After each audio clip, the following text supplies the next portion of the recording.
Hello friends and my dear students. As in the last lecture we have studied about length of open belt and length of cross belt drive, okay, in which we have discussed all the formulation. We got to know that there is only one difference which is there in the third term of the length of any open or closed cross belt. Means in the cross belt this formula will be same. Instead of this third term which is d1 plus d2 whole square divided by 4x, this will be changed to d1 minus d2 whole square divided by 4x. This will be the formula of open wheel drive. Okay, so only the change is there in the third term, so that you have to recall or remember whenever you are solving the problem. I have given you one problem. Let's see how we can solve it. Okay, a shaft which rotates at a constant speed of 160 rpm is connected by a belting to a parallel shaft of 720 mm apart, which has to run at 60, 80 and 100 rpm. The smallest pulley on the driving shaft is 40 mm in radius. Determine the remaining radii of two step pulley. We have to determine the different two radiuses of two radii of two pulleys, a cross belt and a open belt, neglecting belt thickness and slip. And when N3 and N5 are given as 160 because they are running at a constant speed, X means the distance between two pulleys. This is first pulley, this is second pulley. Distance between two pulleys is 720 mm, which is X. Okay. N2 is given as 60, N4 is given as 80, N6 is given as 100. Next, R1 is 40 mm. Now, as for the cross belt, N2 by N1 is R1 by R2. With the help of that, you can calculate the value of R2 here. Now, with the help of velocity ratio, you can calculate the value of R4, which is equals to 2 times of R3. Now, for the cross belt, R1 plus R2 will always be equals to R3 plus R4 plus R5 plus R6. So, this will also give you the values of remaining radiuses, okay, or radii, okay. Now N4 by N6 will give you another value. With the help of this you can calculate the value of N6. Okay. Similarly, for the same thing, for the open wheel, you know this formula. Now with the help of length you can calculate the whole value of length, and if you will keep the same value here, then you can calculate the unknown value of radii. Okay. So in this way you can calculate the different values of radii of open wheel. Okay. Now we came to the point where we have to calculate the power transmitted by belt. Okay, so the driving pulley A and driven pulley B, we have already discussed that driving pulley pulls the belt from one side and delivers the same to other side. It is thus obvious that tension on the former side will be tight side and will be greater than the latter side, which is slack side. Okay, that we will see in the picture. Okay, so this is your bigger pulley and this is your smaller pulley, or this is your driver pulley and this is your driven pulley. Okay, so whenever this driver pulley rotates, means it has been dragged by this driven pulley. So this is slack side and this is your tight side. Okay, so now if you are going to calculate, and the value of tensions here, that will be T2 in the slack side and T1 will be in the tight side. So work done per second will be T1 minus T2 into V. V will be the velocity of belt, that is linear velocity of belt, and power transmitted will be equals to T1 minus T2 into V in terms of watt, that is Newton meter per second.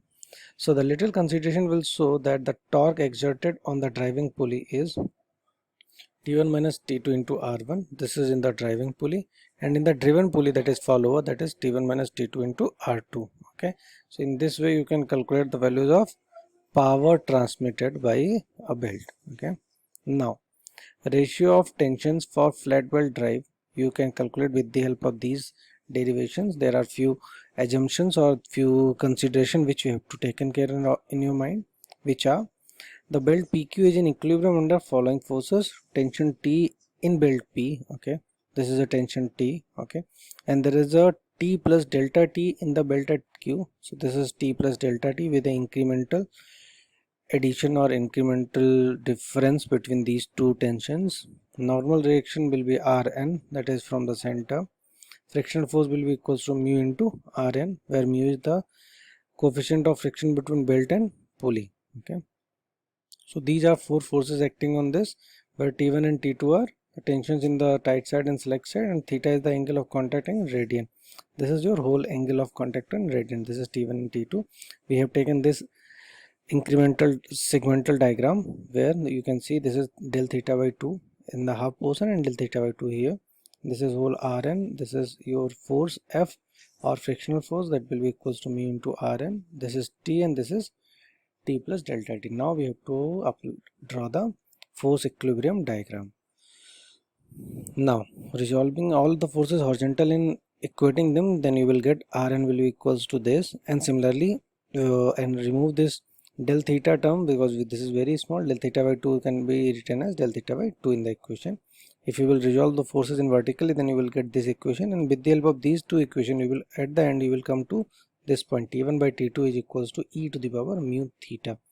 As the base is 10, so you can also write it down like 2.3 log T1 by T2 is equals to mu theta. So this is the term you have to formulate whenever you are designing the differences or ratio of driving tensions for flat belt drive. Means tensions ratio you can calculate with the help of this. Okay, so this is the formula for this, and similarly you can determine the angle of contact. There is no such formula or questions asked in your paper that how you can determine. Now this is a numerical. Let's see.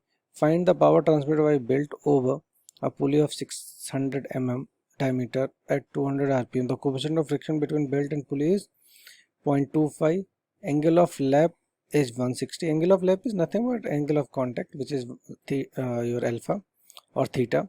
Maximum tension in the belt is 2500 Newton. That you have to, in the solution we have given the data. Now we have to calculate the linear velocity, which is pi d n. N is in the rpm, that's why it is divided by 60. So you get the value in meter per second. Now T2 is the tension in the slack side of the belt.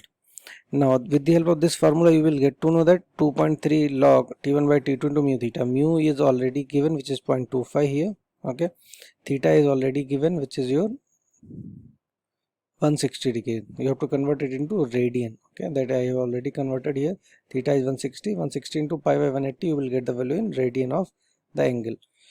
So that you have to retain here. So right hand side of the equation has been calculated, which is this one. Okay, now as you know the value of T1 is known to you, which is 2500. So you can calculate the T2 value with the help of this expression, and then if you know the value of T2, then you can calculate the power transmitted, which is T1 minus T2 into V.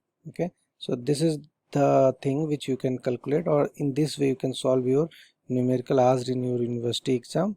Okay, similarly this is another numerical of casting weight 9 kilonewton hangs freely from a rope which makes 2.5 tons around a drum 300 mm diameter revolving at 200 rpm. On the other end of the pulley is pulled by a man. Coefficient of friction is 0.25. Determine the force required for a man and power. You know the value W, that is 900 Newton, diameter D, and 200 rpm and mu. Okay, so theta will be equals to 2.5 into 2 pi, because 2.5 tons are going to be made and 1 ton is equals to 2 pi, so this is equals to 5 pi radian. Now if you will put the value of mu and theta here, then you are ready with the relationship between T1 and T2. You know the value of T1, then you can calculate the value of T2 easily. Now ultimately what you have to calculate? You have to calculate the power. Power will be equals to T1 minus T2 into V. V is pi dn, D is known to you, N is known to you, so you can calculate the value of linear velocity, which is pi dn. Now you can calculate the power to raise the casting, how much power is required to lift that casting, that you can calculate here with the help of this T1 minus T2 into V, where T1 is already given and T2 you have calculated with the help of expression T1 by T2 is equals to e to the power mu theta. So in this way you can solve your all major problems related to the ratios of tensions of belt drive. Okay, try this problem. I am giving you the solution as well of this problem. You can go through it and try to match your answers. Okay, in the next chapter we will see what do you understand by the centrifugal tension and how you can get the expression of centrifugal tension. Sometimes they used to ask this centrifugal tension means how you can derive and what is the changes will be there in the tension, that we will see in our upcoming sessions. So till then try to solve this problem and revise your basics of belt drives. We will very soon finish this series of belt designing of belt drive. Thank you so much. Stay tuned with our Engineering College Banswara YouTube channel. for more such content of different branches of engineering like computer science, mechanical, electrical, civil. Thank you so much.